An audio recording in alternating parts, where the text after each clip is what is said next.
BLS মানে কি? এটা হলো ব্যাকটেরিয়া লালচে রাখা রোগ। BLS bacterial lipstick. ধান গাছের মধ্যে কিন্তু অনেক সময় কিন্তু পাতা যেন উপরে লাল লাল হয়ে যায় না, সুদা খারাপ হবে। লক্ষণ কিন্তু প্রায় কাছাকাছি। এই যে দেখেন লক্ষণ স্পষ্ট কিন্তু দেওয়া আছে, লাল লাল ভাব হয়ে গেছে নাকি, খারাপ হবে। এর রোগ সাধারণত পত্র ফলকের মধ্যে সীমাবদ্ধ থাকে, কি পাতার মধ্যে, কিন্তু আর নিচে গোড়ার মধ্যে যায় না। একদিন কতদিন আগে দেখাইছিলাম আমরা, যারা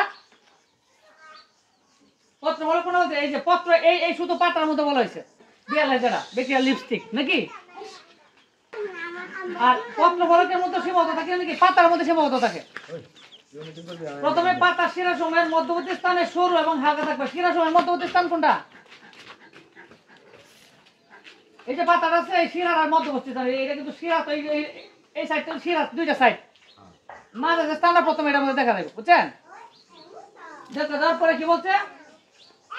মধ্যস্থানে সরু এবং হালকা দাগ করে প্রথমে, পরে সূর্যের দিকে ধলে দাগের মধ্য দিয়ে আলো প্রবেশ করে, মানে কি হালকা যখন মনে করেন যে পাতলা হয়ে যায়, তখন কিন্তু ওই দুই দিক থেকে আলোটা দেখা যায় এবং পরিষ্কার হয়। আস্তে আস্তে দাগগুলো বড় হয়ে লালচে রং ধারণ করে এবং পাতার পার্শ্ববর্তী বৃহৎ শিরার দিকে চলে থাকে।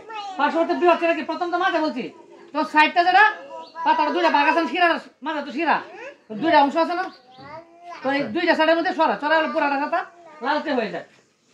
এটা সমন্বয় ব্যবস্থা, অনেকে আক্রান্ত জমি থেকে বীজ সংগ্রহ না করা, না শুকিয়ে জমিতে ফুরিয়ে ফেলা, মানে যারা কি আমরা ফসল কাটার পরে যে নিচের অবশিষ্ট অংশ থাকে এটা আমরা ফুরিয়ে ফেলে, তাহলে জীবনটা এখানে নষ্ট হয়ে যায়।